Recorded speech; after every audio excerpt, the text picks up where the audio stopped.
Shalom saudara-saudara yang dikasihi Tuhan, berjumpa dengan saya Pendeta Untung Sihombing dalam Benih Bagi Penabur. Saya percaya bahwa Tuhan akan memberikan kita benih untuk kita taburkan di setiap hidup kita. Dan saya percaya bahwa Dia akan menyiapkan yang terbaik buat kita semua, supaya kita menjadi murid, menjadi pelaku-pelaku firman yang dikehendakinya.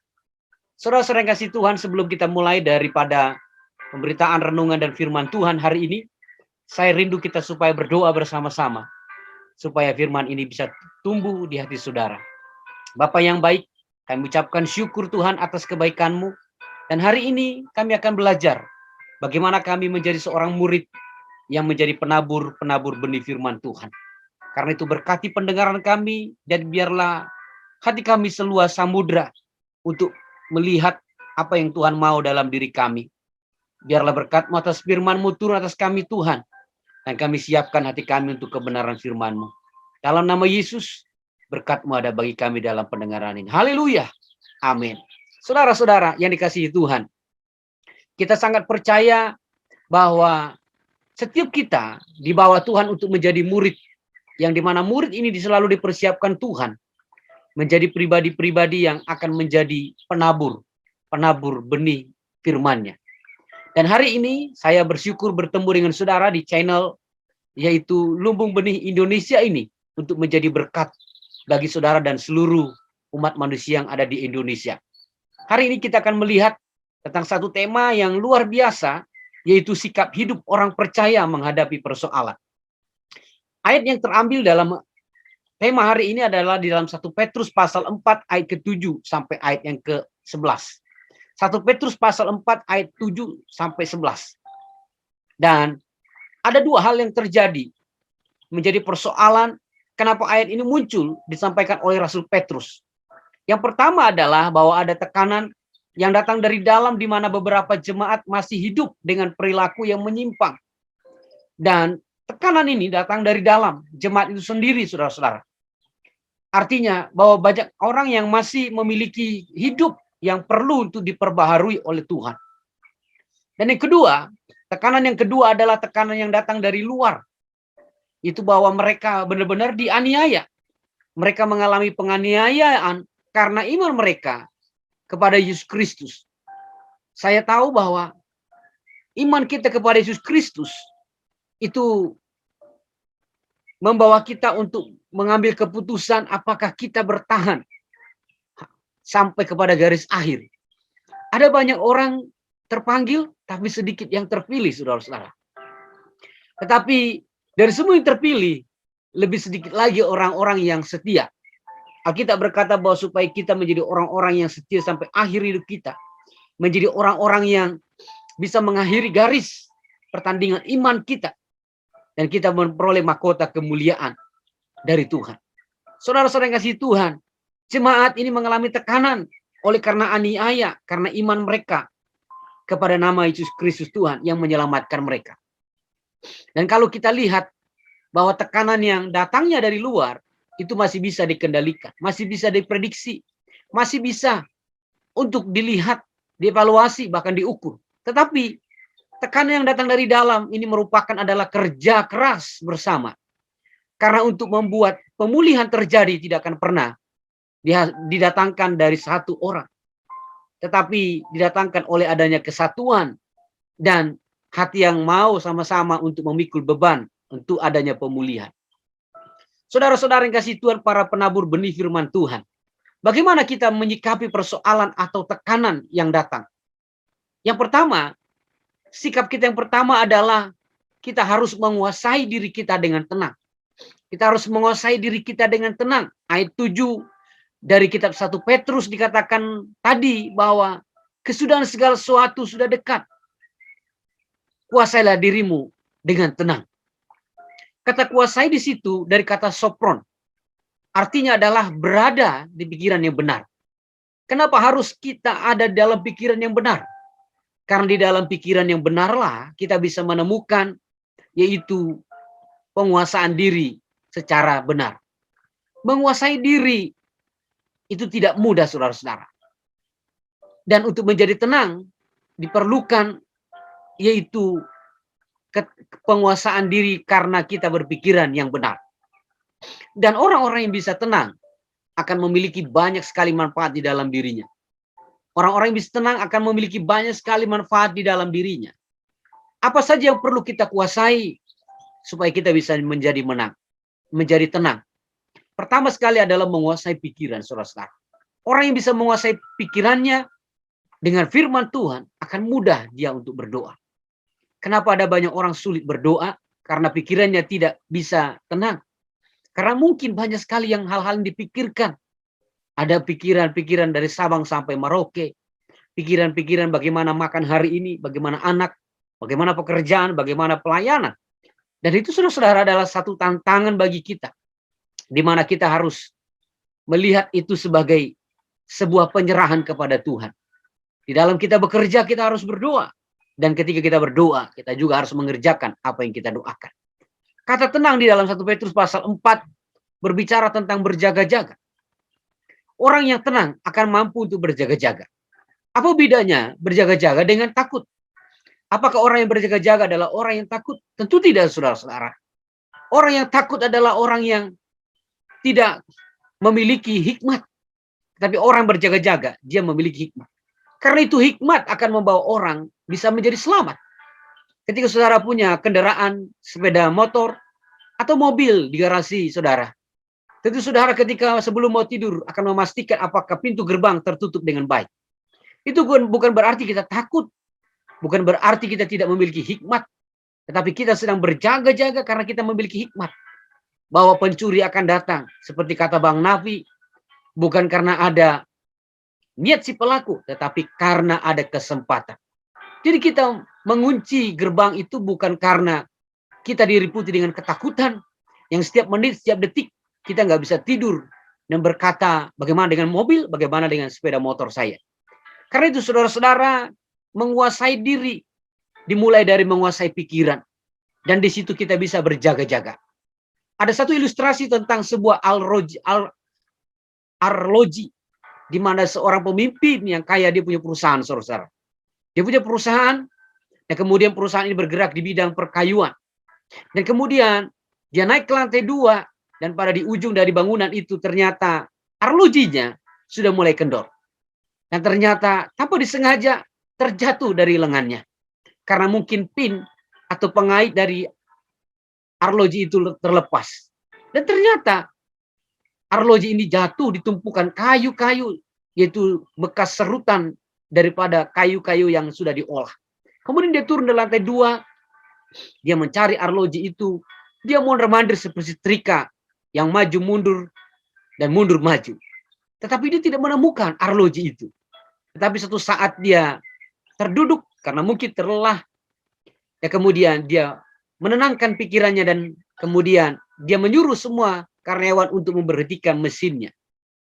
Ya, kemudian dia duduk dan dia mulai mendengar detak daripada jam itu berputar.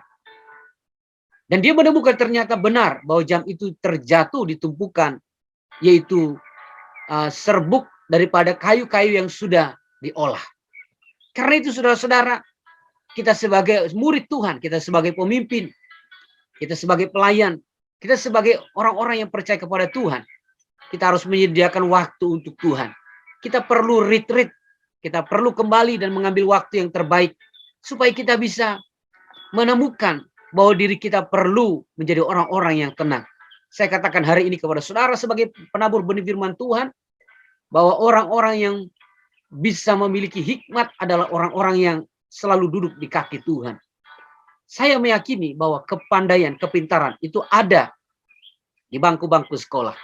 Kepintaran ada di bangku-bangku pendidikan dasar.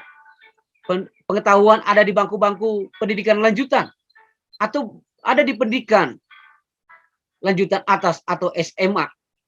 Dan juga mungkin ada universitas dengan program studi S1, S2, S3. Tetapi hikmat itu hanya ada ketika kita duduk di kaki Tuhan.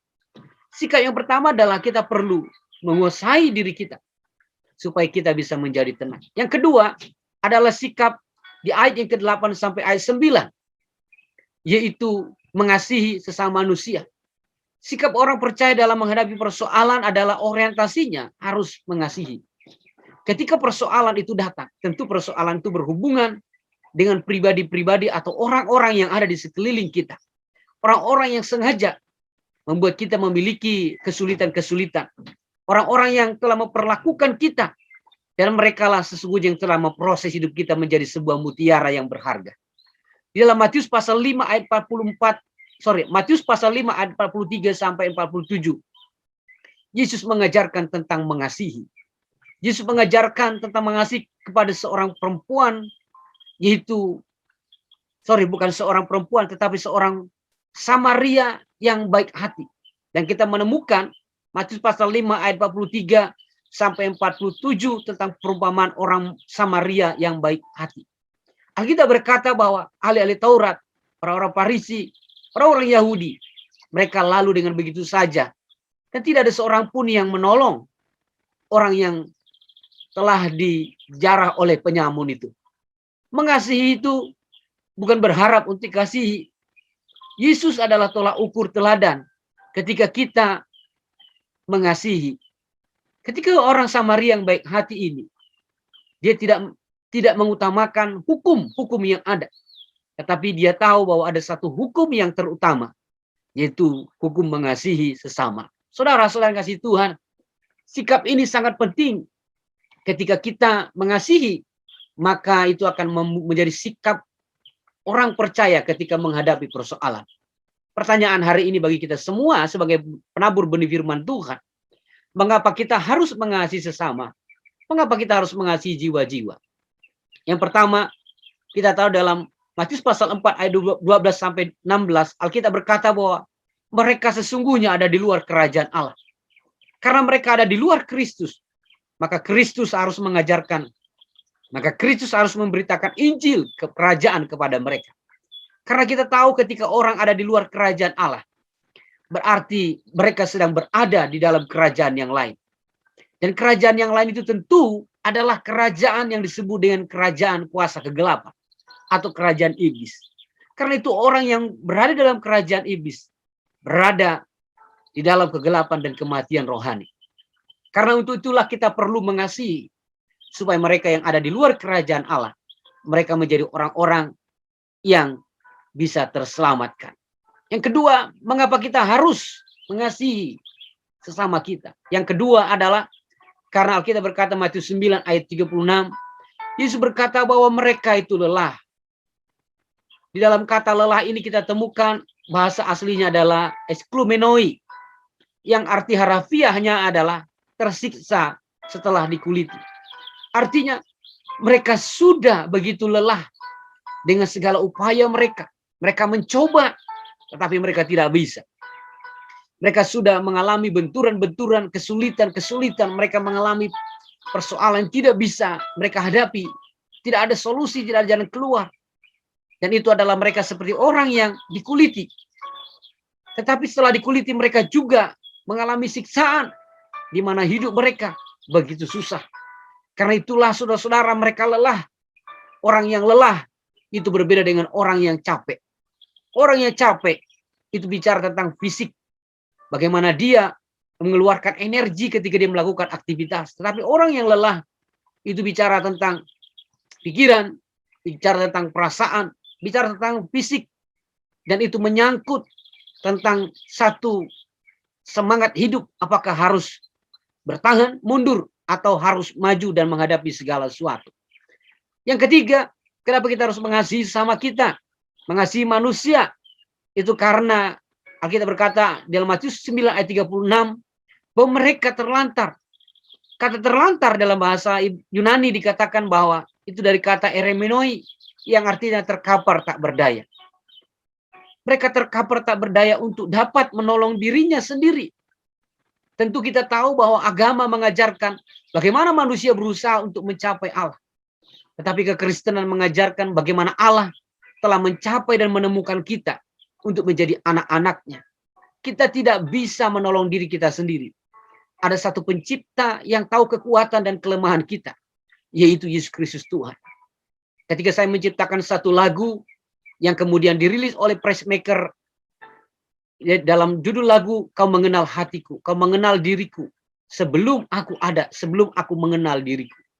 Lagu itu muncul dari ayat Matius pasal 9 ayat 36. Bahwa kita sendiri tidak bisa menyelamatkan diri kita. Apalagi mereka yang di luar Kristus. Mereka tidak punya kekuatan. Sebab orang dalam Kristus lah yang memiliki kekuatan. Mereka punya Roh Kudus yang dijanjikan oleh Yesus, yang dijanjikan oleh Bapa, supaya menyertai kita dan kita tidak pernah sendiri. Karena itu seorang bernama Sir John Templeton, dia berkata bahwa investasi terbaik dengan risiko terkecil dan dividen terbesar adalah mengasihi. Kita tidak punya risiko ketika kita mengasihi. Dan kita tidak bisa mengukur dividen terbesar atau seberapa banyak yang kita hasilkan. Karena ketika kita mengasihi, kita mengikuti teladan dari Yesus. Kita mengikuti apa yang dikerjakan, apa yang ditampilkan, dan apa yang dijanjikan oleh Yesus tentang mengasihi.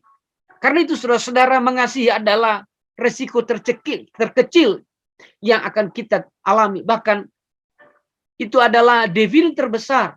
Karena ketika kita mengasihi, kita memiliki satu iman bahwa kita sedang menjadi pelaku-pelaku firman.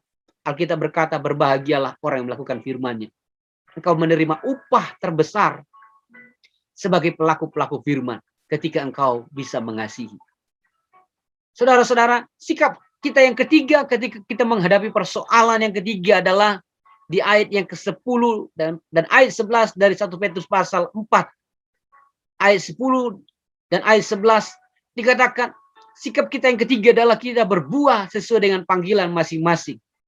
Ada banyak orang tidak menyadari panggilannya. Ada banyak orang tidak tahu apa yang menjadi panggilannya. Saya mau katakan hari ini bahwa panggilan kita adalah panggilan yang datang dari surga. Panggilan yang diamandatkan oleh Yesus supaya kita menjadi terang, menjadi garam, menjadi saksi dimanapun kita berada. Ketika kita menyadari akan panggilan kita, menjadi orang-orang yang membawa berkat, menjadi orang-orang yang membawa keharuman Kristus, menjadi orang-orang yang disebut sebagai pelita, yang dimana nanti kelak mereka akan bertanya, siapa Allah yang kau sembah?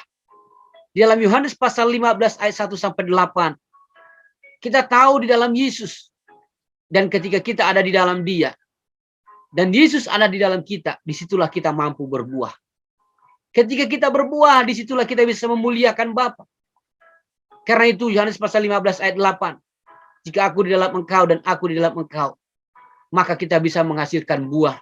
Dan buah itu akan memuliakan Bapa kita di surga. Saudara-saudara, para penabur benih yang dikasihi Tuhan, kita tidak saja dipanggil untuk berubah hari ini. Kita nggak cukup menjadi orang-orang yang berubah. Tapi kita mesti naik level berikutnya, yaitu menjadi orang-orang yang berbuah bagi kemuliaan Bapa. Saya sangat percaya bahwa setiap kita dipanggil untuk menghasilkan buah, yaitu buah kebenaran, buah pertobatan, dan buah iman kita masing-masing di hadapan Tuhan. Karena itu dalam Matius pasal 5 ayat yang ke-13, Alkitab berkata dengan jelas bahwa kamu adalah garam dunia. Jika garam itu menjadi tawar, dengan apakah ia diasinkan? Tidak ada lagi yang bisa dihasilkan dari yaitu garam yang telah menjadi tawar.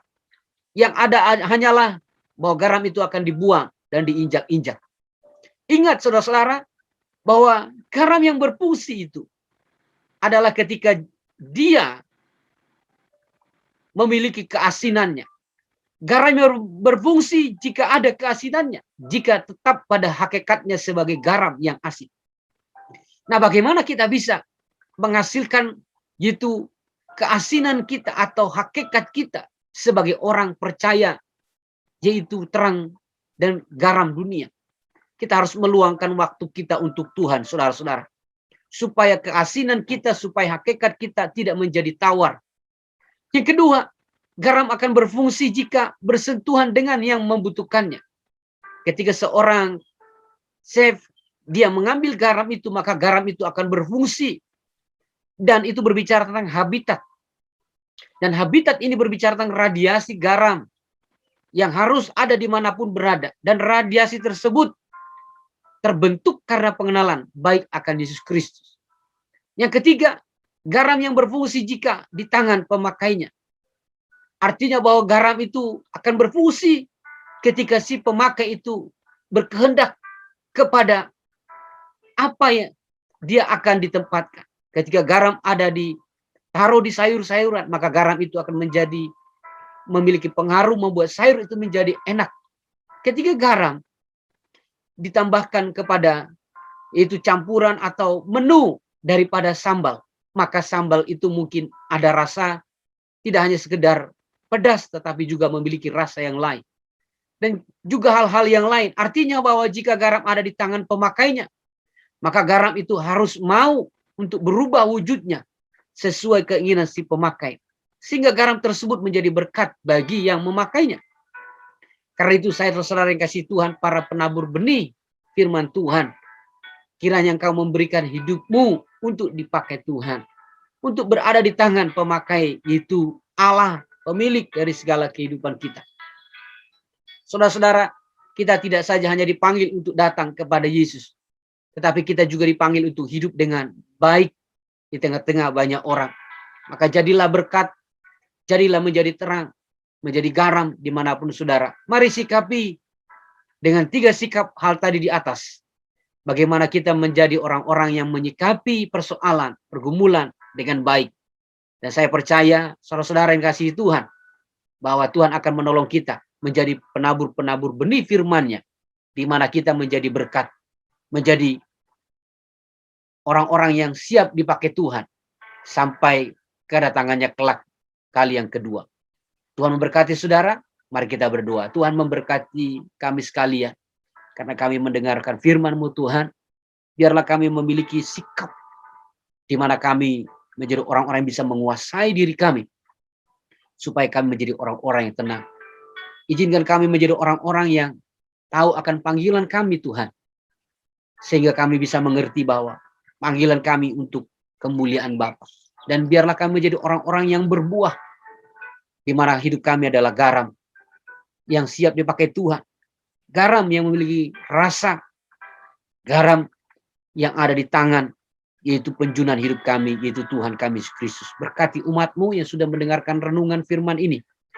Pakai hidup mereka Tuhan, sehingga mereka menjadi alat untuk kemuliaan-Mu. Demi nama-Mu Yesus kami berdoa, dan kami ucap syukur. Haleluya. Amin. Tuhan memberkati saudara sekalian.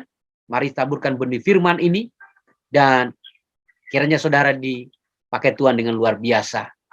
Jika saudara berkenan untuk mendapatkan informasi-informasi tentang benih bagi penabur atau lumbung benih, silakan saudara bisa mengetik atau mengklik lonceng yang ada, atau subscribe channel ini, supaya pelayanan dari Lumbung Benih Indonesia bisa semakin terberkati dimanapun berada.